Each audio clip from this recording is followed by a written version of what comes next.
Some people have written books, some have a great look that covers the magazines for kids who are 17. But I don't know what to do, staring into the blue sky and just waiting for a sign. Some, they are certain of what awaits them when it all ends. But I don't know what will happen to me.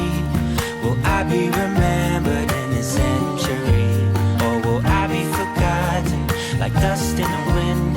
Or the talk of the town that we are living in?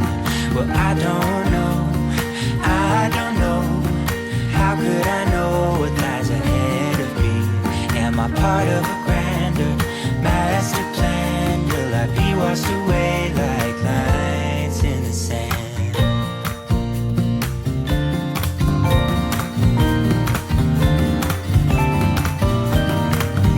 Some people that put their faith into someone who's half their age, reading from a torn up page.